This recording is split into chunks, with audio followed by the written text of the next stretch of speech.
Hello everyone, this is Ray Reyes, president and founder of MI Real Estate, where we invest where it makes sense. And I'm happy to be back with another multifamily investing update for you. Between social distancing and the downturn in the economy, it's been crazy the last few months. If you look at my last update in February, you'll see that I mentioned that a recession would be spurred on by coronavirus. It was kind of kicking off at that point, in China at least, and the presidential elections. And I was wrong. We didn't even make it to the elections.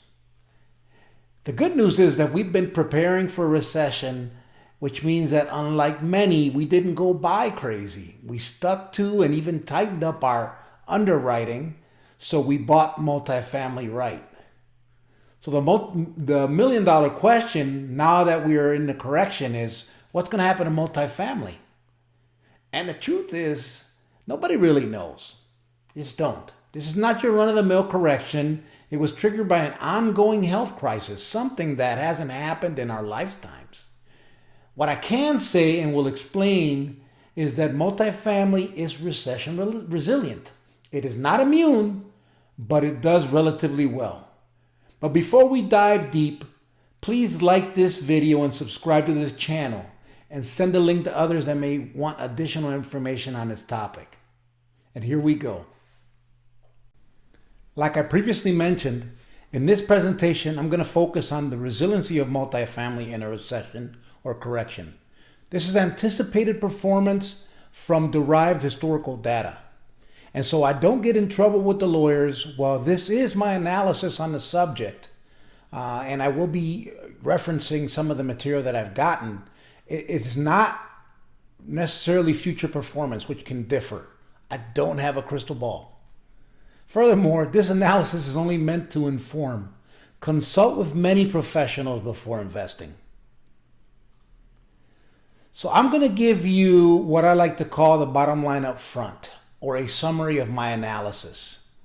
I will then discuss historical rental vacancy rates, serious delinquency rates, and average rents in a recession. I will finalize by showing how multifamily compares with other investments during a recession. Let's start with the bottom line up front, or BLUF. Assuming that previous performance during a recession or correction is an indicator of future performance, then 1, we should expect that vacancies will increase, but not drastically.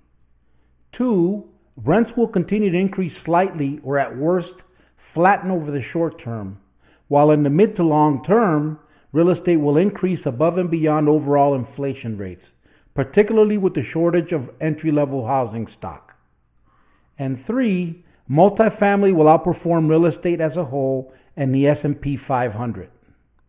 I do want to stress that this assumption is on a national level. Regional markets and even metros may have different results.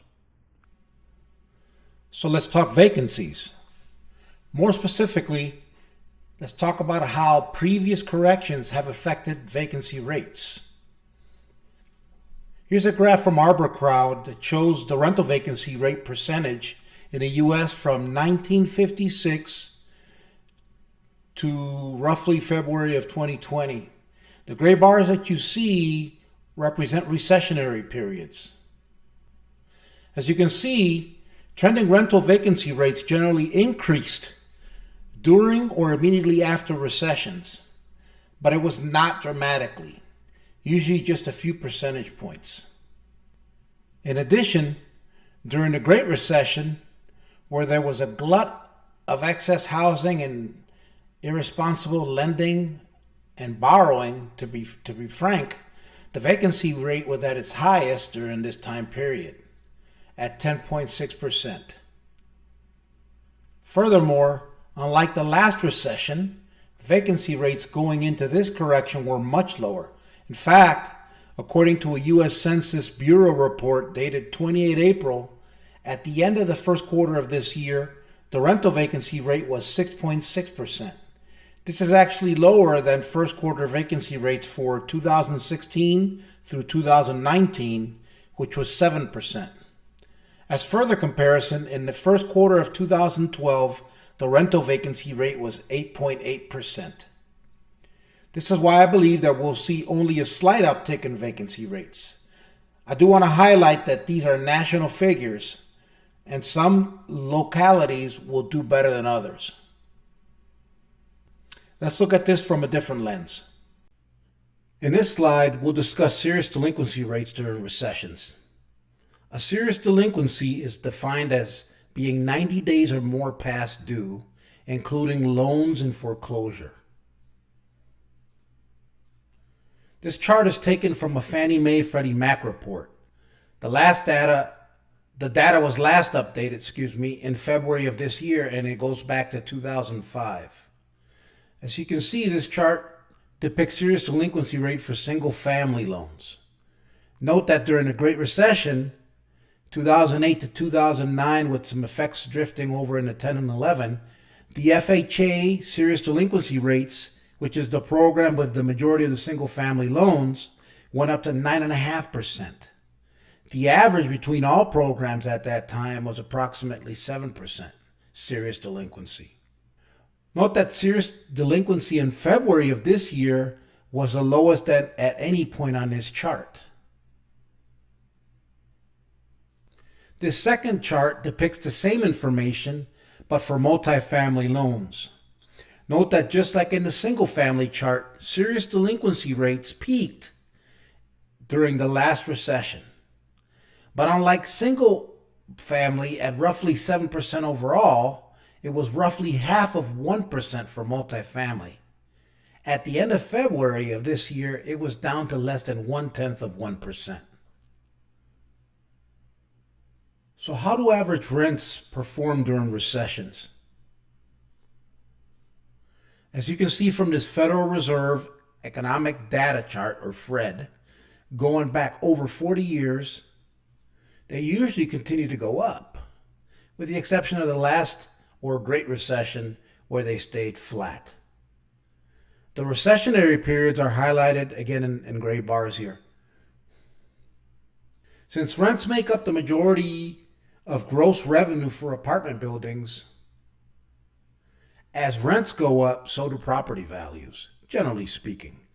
Put another way, if you have a long-term fixed rate mortgage and can keep expenses stable, you can likely increase your net operating income. One last thing to note on this slide, the amount of rental property you could rent for approximately $100 in 1984 will now cost approximately $330.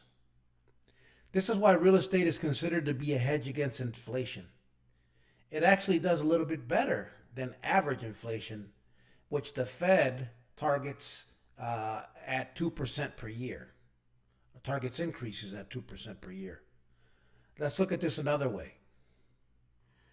This chart from Apartment List, which I overlaid recessionary gray bars on as well, uses Bureau of Labor Statistics data to describe the U.S. median rents in 2014 dollars. Of note, inflation-adjusted rents, meaning we've already subtracted out the cost of inflation over that time frame, rose 64%. Yeah, you heard that right, 64%. Furthermore, between 2014 and 2019, rents experienced an average inflation rate of 3.7% per year. This is compared to the overall inflation rate of 1.55% during the same time period. Inflation for rents was 2.15% higher. Put another way, a rental unit costing $934 in 2014 had a cost of $1,120 in 2019, which is roughly $111 a month more than the rate of inflation. At the regular rate of inflation, the rent should have been $1,009 per month. You should have an inkling that multifamily has done relatively well during past recessions. But how did multifamily performance compare with other investments in a recession? This is tough to analyze because It's difficult to take into account the substantial real estate benefits, and I've also talked a lot about those because they're some of my favorite, in order to be able to compare apples to apples. However, one of the best ways to do so is comparing multifamily real estate investment trusts, or REITs as they're called, with other REITs and the S&P 500, which is what we're looking at in this chart covering the 2008 to 2014 time period. According to Arbor Crowd reporting, and as shown on this chart, apartment REITs experienced as much volatility as other investments during the Great Recession, but rebounded quickly. In fact, over the subsequent 5 years, apartment REITs outpaced other commercial real estate asset classes and the S&P 500. You just see that just a higher trend here of performance between apartment REITs, other REITs, and the S&P 500. I hope this has been useful for you, and that at the very least is food for thought on the subject of multifamily investing. As always, I am happy to discuss the subject further with you. Many minds usually think better than just one. I can be reached via email or preferably at my website, www.mirealestate.us. On it, you can find my social media information, so let's connect. You can also find other information there that may be of use for you, such as my blog, where I have several articles that may be informative for you. And please don't forget to like this video, subscribe to this channel, and share it with others. That's all I have for now. Please stay safe, and like always, invest where it makes sense.